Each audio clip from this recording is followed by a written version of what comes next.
बिहार के मुख्यमंत्री और जेडीयू सुप्रीमो नीतीश कुमार को भले ही आप मौकापरस्त, मतलबी और महत्वाकांक्षी जैसी उपमाओं के साथ आलोचना कर लीजिए, पर उनकी राजनीतिक समझ पर उंगली नहीं उठा सकते। भले ही नीतीश कुमार आपकी निगाह में सर्वकालिक महान राजनेताओं में शुमार न किए जाएं, लेकिन यह सच तो आप स्वीकार करेंगे कि पिछले 2 लोकसभा और कई राज्यों के विधानसभा चुनाव में विजय रथ पर सवार प्रचंड वेग से भागती बीजेपी के सामने यदि किसी ने खड़े रहने की हिम्मत दिखाई तो वह नीतीश कुमार ही हैं।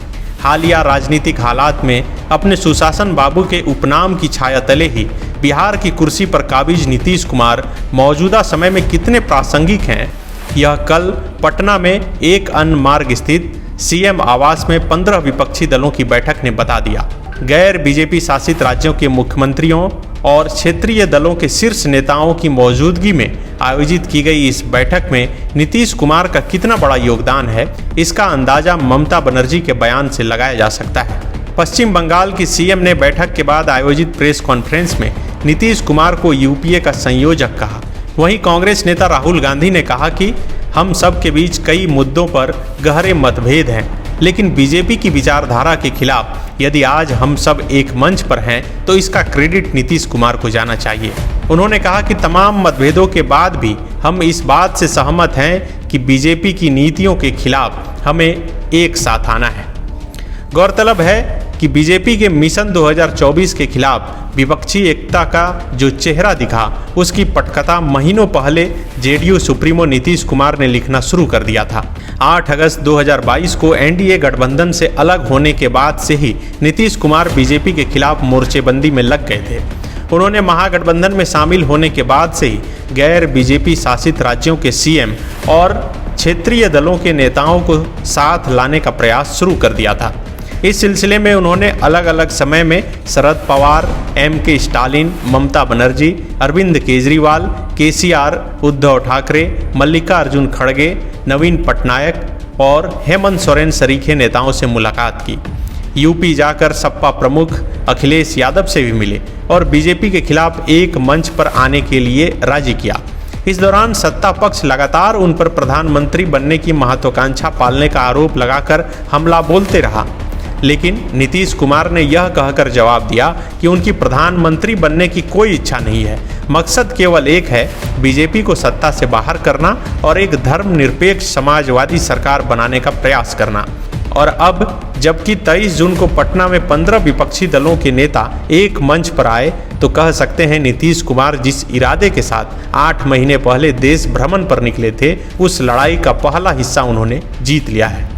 नीतीश कुमार को विपक्षी एकता की कवायद का क्रेडिट इसलिए भी मिलना चाहिए क्योंकि इससे पहले कुछ और नेताओं में ऐसी संभावना दिखी थी, लेकिन बीजेपी ने किसी न किसी तरह से उनके बढ़ते कदम को रोक दिए। जब पश्चिम बंगाल में बीजेपी के पूरी ताकत झोंकने के बावजूद ममता बनर्जी लगातार तीसरी बार विधानसभा चुनाव जीत गईं, तो लगा कि केंद्र सरकार के खिलाफ तीसरे मोर्चे की झंडा बरदार बन सकती हैं।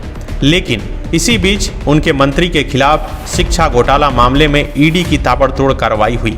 उनके भतीजे अभिषेक बनर्जी को भी ईडी की कार्रवाई का सामना करना पड़ा और धीरे धीरे वह विपक्षी एकता को लेकर किसी भी प्रकार के प्रयासों की अगुवाई वाली भूमिका से गायब हो गई। ऐसा ही कुछ अरविंद केजरीवाल के साथ हुआ। पंजाब में प्रचंड बहुमत के साथ जीत हासिल कर आम आदमी पार्टी द्वारा सरकार बनाने के बाद केजरीवाल से बीजेपी और पीएम मोदी को टक्कर देने की उम्मीद लगाई जा रही थी, लेकिन शराब घोटाला केस में सत्येंद्र जैन और फिर मनीष सिसोदिया की गिरफ्तारी से यह संभावनाएं धूमिल हो गई।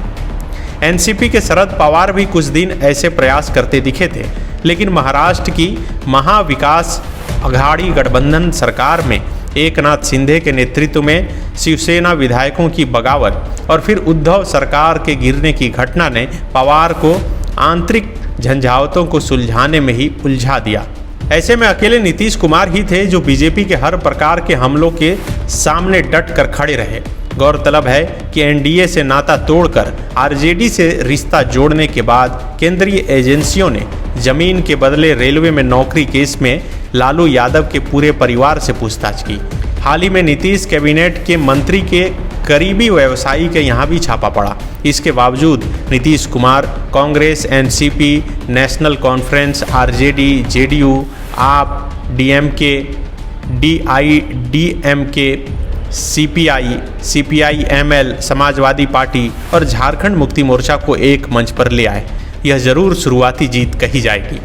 हालांकि अभी इन विपक्षी दलों के बीच कई मतभेद हैं। धारा 370 पर अरविंद केजरीवाल और फारूक अब्दुल्ला में मतभेद हैं।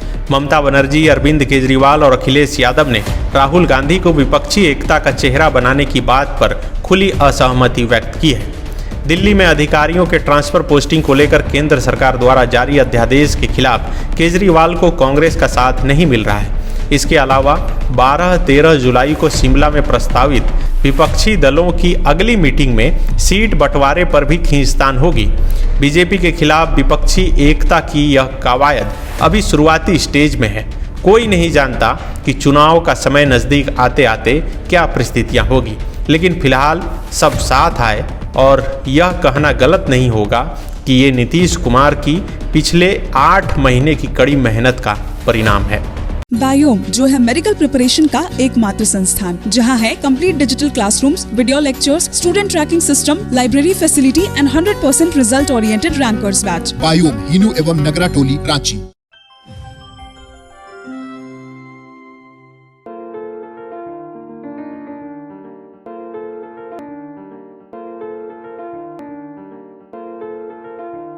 thefollowup.in.